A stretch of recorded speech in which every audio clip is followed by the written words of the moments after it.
I guess it wasn't a work. Karrion Kross is officially gone from the WWE, and I'm here to tell you why Karrion Kross's departure from the WWE is a big deal. Hello everybody, my name is Sancho West, and welcome to Sancho West Wrestling, where I talk about all things wrestling. If you love wrestling, consider subscribing to the channel, and hey, help me get to 100K subscribers so I can get on my own podcast thumbnail of Wrestling is Cool. Like I mentioned in this video, I'm going to actually give you 3 things that I've noticed from Karrion's departure that would be a big deal for not only Karrion Kross himself, but for future talent. If you missed out on what happened, Karrion and Scarlett recently appeared at GCW to save Shotzi against Matt Cardona. And they set up this match at House of Glory on October 10th, I believe. And later, after the save, he would cut a promo saying, "I guess it wasn't a work." And he smashed the violin against the wall. It's a really good metaphorical stuff to hear that's happening, but Karrion Kross is free. So let's talk about the first thing that I noticed regarding his departure. It's basically a warning for future talent. We could always say that, hey, the WWE is all about getting yourself over, but if it's not at the time that they planned for you to get over, it really doesn't matter. Which is a shocking thing because pro wrestling was always about getting yourself over with the crowd. But as modernization and the internet comes around, there's different ways to get yourself over. But like we mentioned, if it doesn't happen on the WWE time, is not your time. If you look at WWE Unreal, Chelsea Green talks about the same thing. And of course, if you look at Karrion Kross's documentaries, both part 1 and part 2, it's all a matter of not the right time. So maybe not even the right place. And the thing to echo that, let's go ahead and go back to where Karrion Kross's moment happened at WrestleMania. If you remember, before that, he wasn't on TV a lot. He had the Final Testament. He lost the Final Testament. He would appear on backstage segments every now and then he got slowly pushed back to the background, and his Nakamura stayed hiding in the background. And eventually he would be able to cut promos in commercials. But essentially, about 5 months from where we were in August, there was using less and less of Karrion Kross. And it wasn't until WrestleMania that he dropped a pipe bomb on the podcast that he was able to get the buzz of the internet and all eyes directed towards him. According to the documentary part 2, not everybody thought that that was a work. Even Triple H didn't think that was a work. Everybody in the room and in the podcast and the producers of that knew that Karrion Kross was working during that moment, that promo. But because a lot of the upper echelons, the upper brass, believed that he was trying to go in business for himself and get the thunder and attention from WrestleMania weekend on himself. Remember, because that happened, I believe that happened after night 2, because he got all the headlines essentially from us, the internet wrestling community. They thought that, hey, what are you doing? You're stealing the thunder from all the work and all the talent did in the ring at WrestleMania. So of course you have that going for Karrion Kross, who is already working on the avalanche type of situation. So all of a sudden, the crowd, us, the internet, wants Karrion Kross. And the WWE clearly had no plans for Karrion Kross post-WrestleMania. If you look at what happened in the documentary, Karrion Kross reveals that it was Logan Paul that got Karrion Kross at WrestleMania to work with AJ Styles. Because remember, we were all thinking that AJ Styles and Karrion Kross would do something after WrestleMania, considering that Karrion Kross was involved in trying to get AJ Styles to turn to the dark side, to be able to beat Logan for the sanctity of pro wrestling. But all that didn't materialize. So now we get to know that Logan Paul helped Karrion Kross get on WrestleMania. That WrestleMania moment would not have happened for not Logan Paul, and Karrion Kross wasn't even going to work in his adopted hometown of Las Vegas. No plans for Karrion at Mania. Clearly no plans post-Mania. But we wanted Karrion Kross so much that they had to do something for Karrion Kross's character. So what did they do? They give him Sami Zayn, the golden boy plot armor character of Sami Zayn that is unbeatable no matter what. And we thought maybe, just maybe, Sami Zayn's a great worker in the ring. They'll get some great banger matches out of Karrion Kross. Maybe he'll get to shake off this notion that Karrion Kross can't work a match if he's working with somebody as great and talented as Sami Zayn. Story-wise, there was something there. Karrion Kross wanted to get Sami to tell the truth, that there's something darker and sinister inside of him, and that he's going to need the darker and sinister side of him to be able to get to where he wants. That he's going to try to challenge and try to go for the heavyweight title, but he's not ready. He's not championship material. And we were all hoping that Karrion could bring that out of him, get him to that level, get him into that intense inside, and make him realize that he has to tap in to that darker side to be a champion. So we had all this momentum going, and then at SummerSlam, boom, hard stop. The match wasn't even booked logically for a character like Karrion Kross. Sami Zayn stood over his body and just said, "It's over." And all this was happening, I'm beginning to think, they clearly didn't have a plan for Karrion post-Mania. After post-Mania, they didn't have any plans for Karrion post-SummerSlam. They just wanted him to go away. If it wasn't their plan, then it's hard to kind of put this in. I kind of have a metaphor to that. You know, if you go on these big cruise ships or big cargo ships, it takes a long time to turn around. And if they have to course correct or go pick up something that, unfortunately goes overboard, you got a long time to course correct.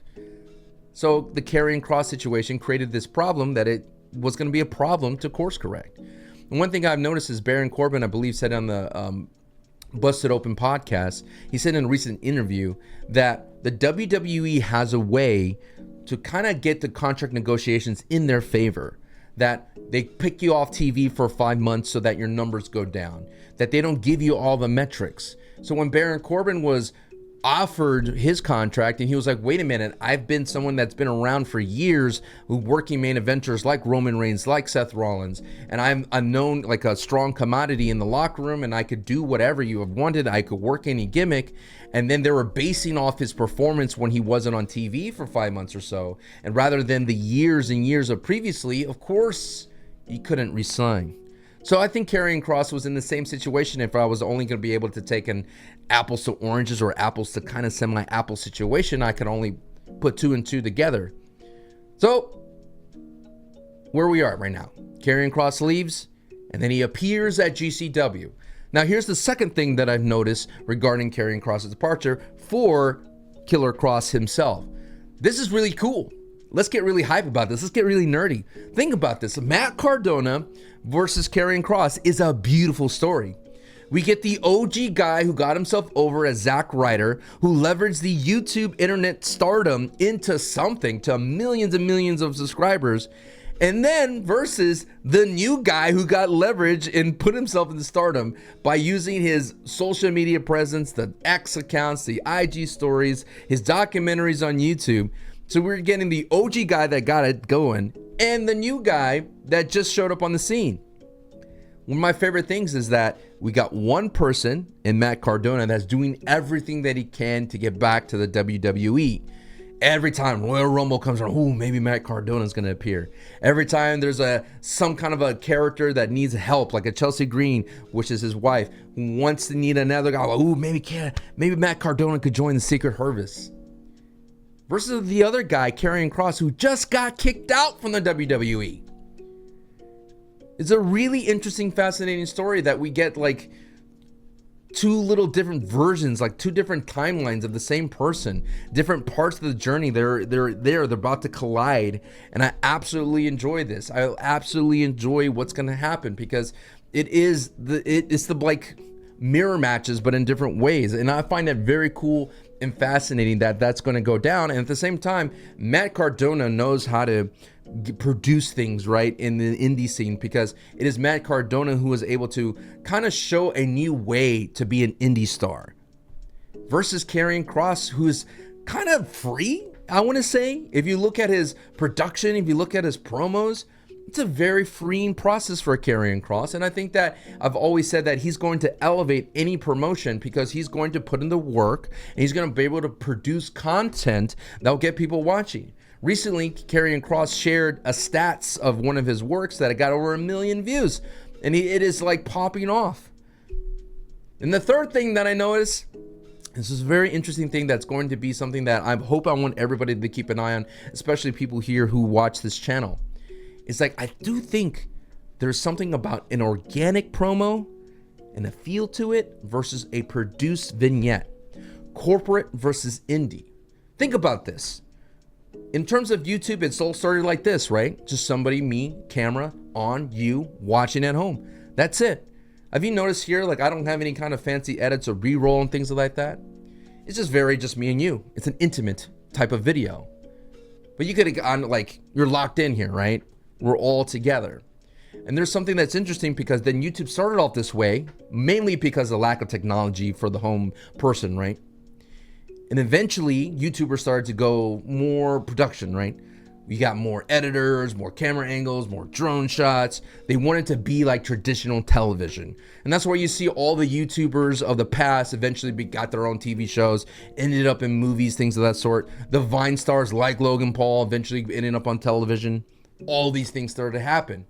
And all that started to wane. You know, you started to, oh man, I used to know this person, but no, they sold out is the easy way to say it. This is quite fascinating, right? But now you see this sudden shift with the new appearance of TikTok and things like that. Now that even technology has gotten even better in terms of more accessible for everybody. You don't need an editor. You don't need fancy video equipment. You just literally need your phone, and you're able to produce and kind of send out your signal just on social medias in a variety of different ways, easier than ever. And because of the emergence of TikTok, and of course during the pandemic, things like that, you have a slew of new content creators and a whole new audience that seems to really enjoy authenticity. Simple things.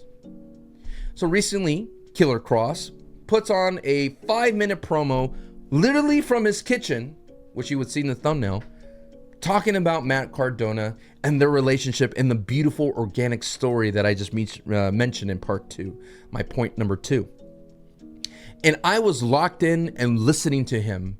Doesn't do anything fancy, takes his time, speaks at a very clear manner, very intense manner, but because it was no cuts, no B-roll or anything like that, I was able to get his message very clearly and understand the dynamics of the relationship of the match.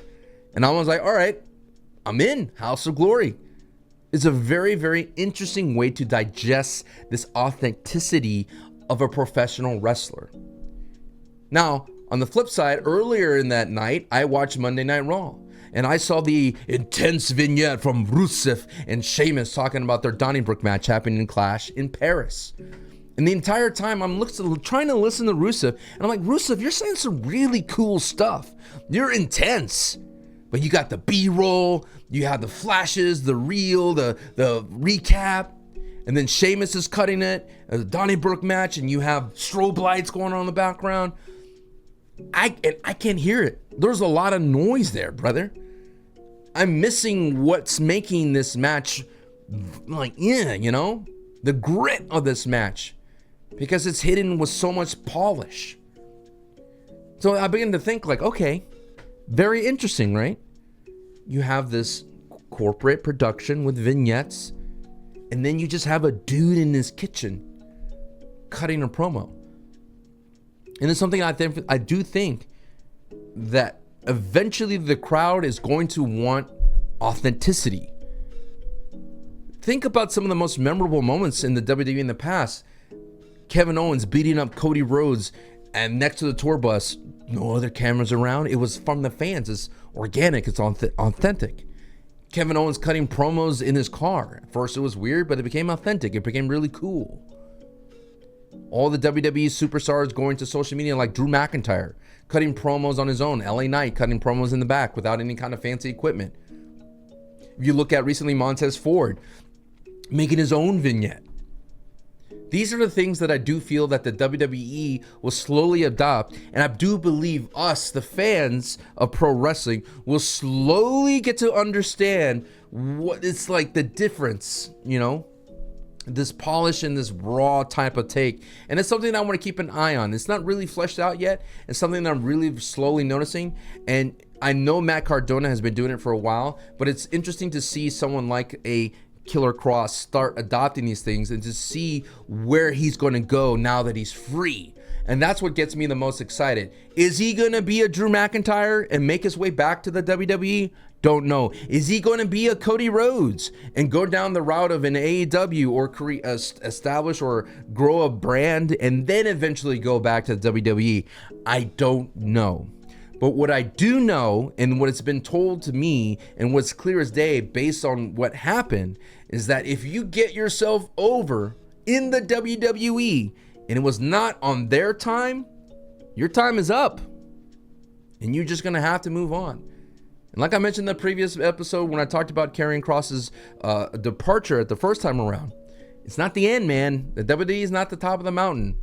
It could be the top of the mountain for many other people, but that not be your ending goal. That not be where you finally rest. That could be the mid part of the mountain. for you.